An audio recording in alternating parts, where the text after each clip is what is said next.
Hello दोस्तों, VS classes for you में आपका स्वागत है।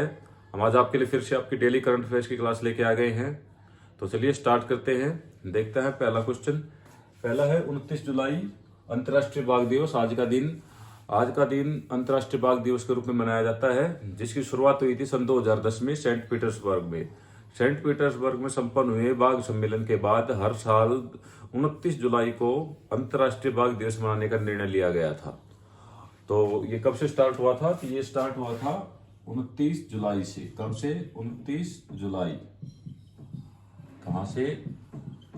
सेंट पीटर्सबर्ग से। वहां पर क्या था? बाघ सम्मेलन हुआ था। वहां पे निर्णय लिया गया कि हर साल 29 जुलाई को अंतर्राष्ट्रीय बाघ दिवस मनाया जाएगा। और इसका उद्देश्य क्या था? कि इसका उद्देश्य है कि तेजी से जो लुप्त हो रहे बाघों का संरक्षण करने का महत्व लोगों को समझाना, और साथ ही लुप्त हो रहे बाघों के प्रति जन जागरूकता से इन्हें बचाना, ये इसका उद्देश्य रखा गया था। अगर भारत की बात करें तो भारत में सन 2014 में 2226 बाघ थे, और अब ये कुल मिलाकर 2967 बाघ हैं। अब भारत की बात करें तो भारत में 2014 में 2226 बाघ थे। कितने थे? 2226। और आज बात करें तो आज है 2967 बाघ। 2967 बाघों की संख्या है। और अगर भारत में टाइगर रिजर्व की बात करें तो भारत में टाइगर रिजर्व है 51। कितने टाइगर रिजर्व भारत में? तो भारत में है 51 टाइगर रिजर्व। 51 टाइगर रिजर्व है भारत में। 51वां टाइगर रिजर्व जो बना है वो अभी हाल ही में बना है 2021 में। वो है श्रीविल्लिपुर मेघामलाई तमिलनाडु में, जो कि 51वां टाइगर रिजर्व जिसको घोषित किया गया। कौन सा बना है? श्रीविल्लिपुतूर मेघामलाई तमिलनाडु में। बहुत लंबा नाम है, थोड़ा लेने में परेशानी हो रही है। श्रीविल्लिपुर मेघामलाई तमिलनाडु। और जब ये इसकी घोषणा की गई थी, जब ये 29 जुलाई को अंतर्राष्ट्रीय बाघ दिवस मनाने का, तो जब वे 13 देश थे वहां पे, तो उन्होंने ये वादा किया था कि 2022 तक विश्व में जो बाघों की संख्या है उसको दोगुनी कर दी जाएगी।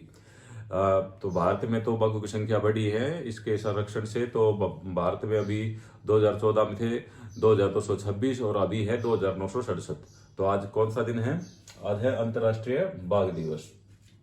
चलिए नेक्स्ट है कि किस राज्य के मुख्यमंत्री ने हाल ही में पद से इस्तीफा दिया है? तो ये दिया है बीएस येदियुरप्पा। कहाँ के मुख्यमंत्री थे? तो ये थे कर्नाटक के। कहाँ के? कर्नाटक के मुख्यमंत्री कौन थे? बीएस येदियुरप्पा।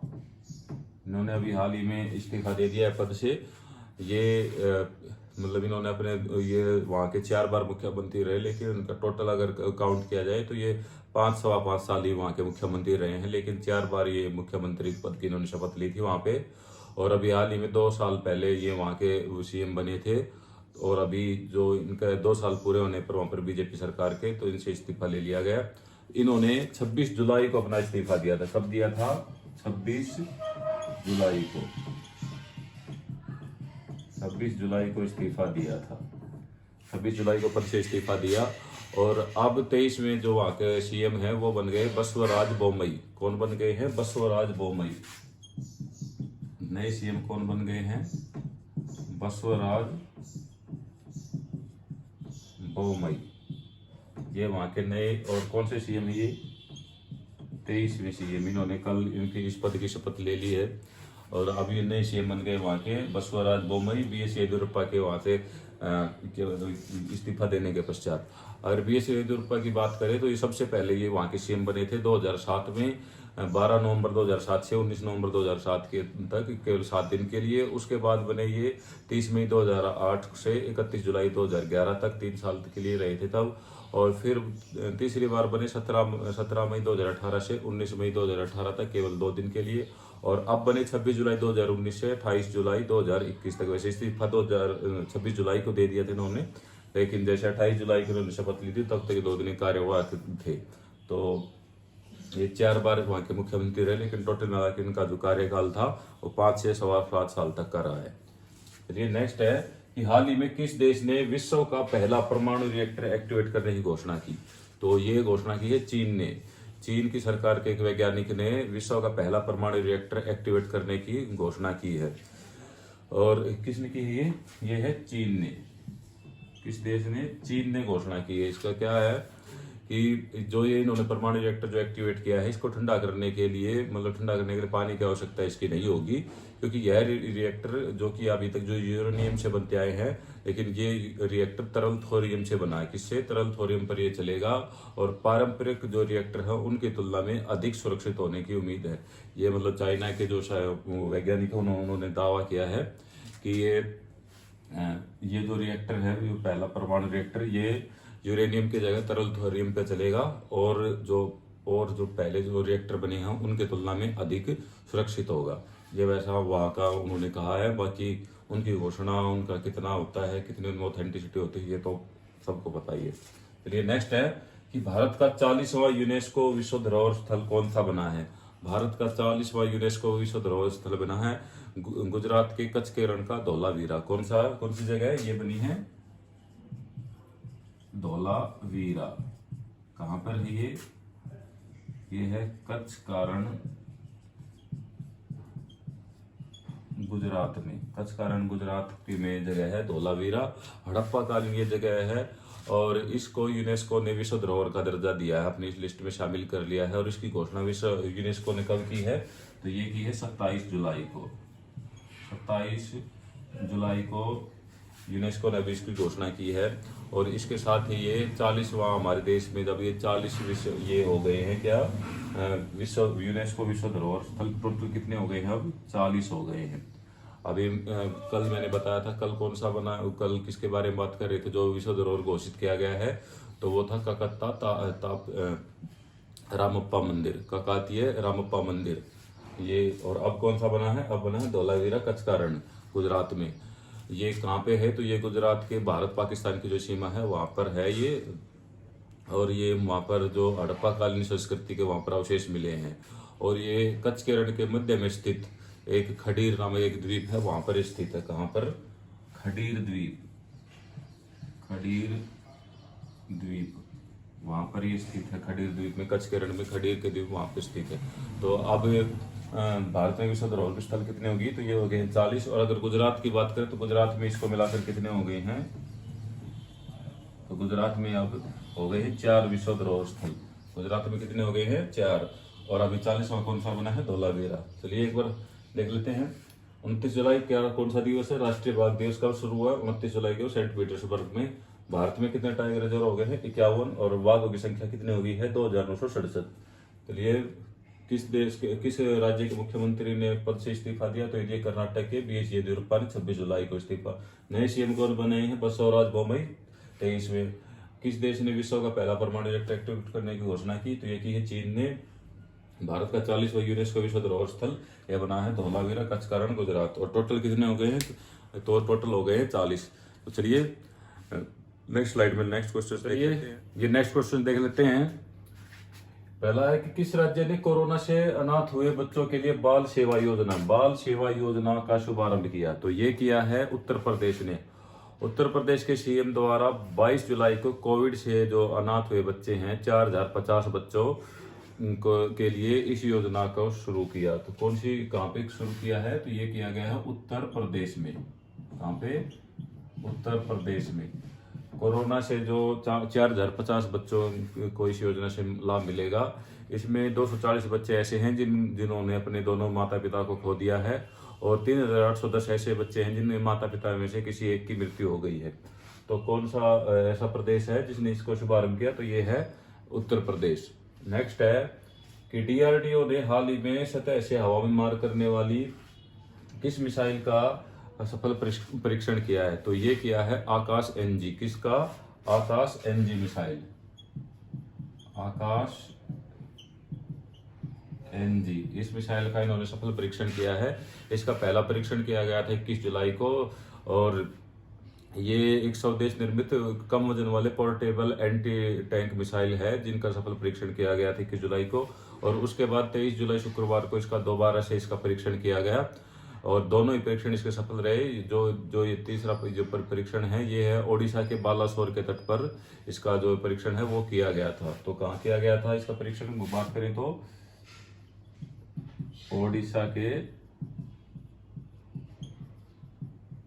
बालासोर के तट पे। कितने किलोमीटर तक की मार कितने किलोमीटर तक की करती है? तो इसकी रेंज है 30 किलोमीटर की। अगर इसकी रेंज की बात करें तो इसकी रेंज है 30 किलोमीटर की। 30 किलोमीटर तक की इसकी मार क्षमता है। और ये कौन सी मिसाइल है? आकाश एनजी, जिसका भी डीआरडीओ ने सफल परीक्षण किया है। एक 21 जुलाई को और दूसरा 23 जुलाई को। कब कब किए? 21 और 23 जुलाई को। ये नेक्स्ट है कि किस राज्य ने महिलाओं के लिए ऑपरेशन सेफर व्हील शुरू किया है? तो ये शुरू किया है राजस्थान सरकार ने। राजस्थान ने पब्लिक ट्रांसपोर्ट यात्रा के दौरान महिलाओं से बदसलूकी ना हो, इसके लिए जयपुर जो कमिश्नरेट है उन्होंने निर्भया स्क्वाड ने ऑपरेशन सेफर व्हील शुरू किया है। कहाँ पे शुरू किया है? ये क्या है? राजस्थान में ऑपरेशन सेफर व्हील्स। इसमें क्या है कि जो पब्लिक ट्रांसपोर्ट होते हैं बस इत्यादि, उसमें क्या रहेगा कि उसमें एक तो महिला पुलिसकर्मी और 2 पुरुष पुलिसकर्मी रहेंगे जो कि सादी ड्रेस में होंगे और वे महिलाओं से जो बस में या किसी भी पब्लिक ट्रांसपोर्ट के उसमें अगर महिलाओं से कोई बदसलूकी होती है तो वे उसका ध्यान रखेंगे। तो ये कहाँ पे स्टार्ट किया गया है? ये हुआ है राजस्थान में। क्या रहेगा इसमें? एक महिला पुलिसकर्मी और 2 पुरुष पुलिसकर्मी। ये सादी ड्रेस में बस इत्यादि में रहेंगे और महिलाओं से हो रही छेड़खानी का ये ध्यान रखेंगे कि उसके साथ कोई छेड़खानी ना हो। चलिए नेक्स्ट है कि एनएचआई के अध्यक्ष पद पर किसे नियुक्त किया गया है? NHAI national highway authority of India के जो नए अध्यक्ष बनाए गए हैं वो बनाए गए अरमानी गिरिधर। कौन बनाए गए हैं? उनका नाम है अरमानी गिरिधर। अरमानी गिरिधर को ये जो एनएचआई है national highway authority of India, इसका नया अध्यक्ष नियुक्त किया गया है। ये सड़क परिवहन एवं राजमार्ग मंत्रालय के सचिव हैं और इनको एनएचआई का जो अध्यक्ष पद का अतिरिक्त प्रभार दिया गया है। जो एनएचआई के जो वर्तमान अध्यक्ष थे सुखबीर सिंह संधू, उनको उत्तराखंड का नया मुख्य सचिव बनाया गया था। कौन थे? सुखबीर सिंह संधू, जो अभी हाल ही में थे सुखबीर सिंह संधू, उनको क्या बनाया गया है? वे उत्तराखंड के मुख्य सचिव,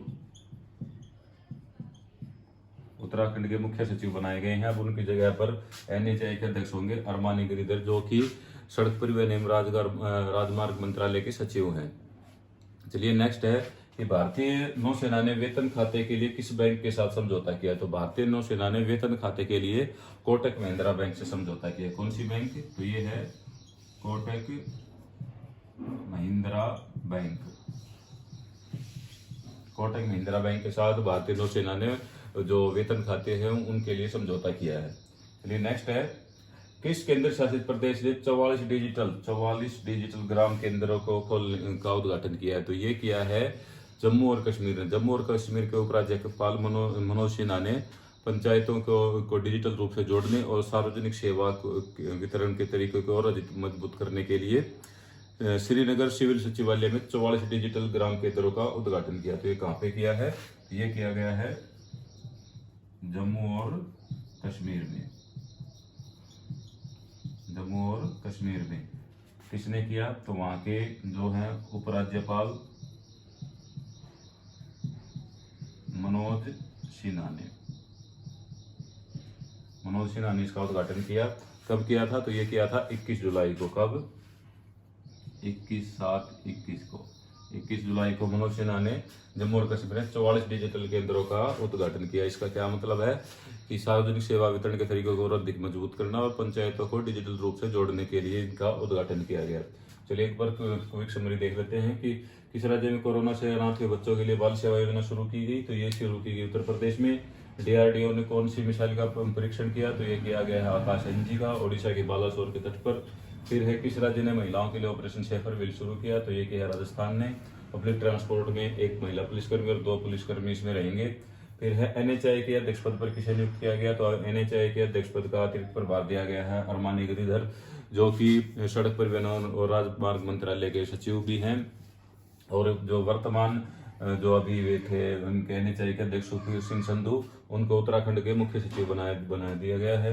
भारतीय नौसेना ने वेतन खाते के लिए किस बैंक के साथ समझौता किया, तो ये किया है कोटक महिंद्रा बैंक। किस केंद्र शासित प्रदेश ने 44 डिजिटल ग्राम केंद्रों का उद्घाटन किया, तो ये किया है जम्मू और कश्मीर में। वहां के उपराज्यपाल मनोज सिन्हा ने इसका 21 जुलाई को इसका उद्घाटन किया। तो चलिए आज के क्वेश्चन ये भी कंप्लीट होते हैं। कल आपके लिए कुछ नए क्वेश्चन और लेके आऊंगा।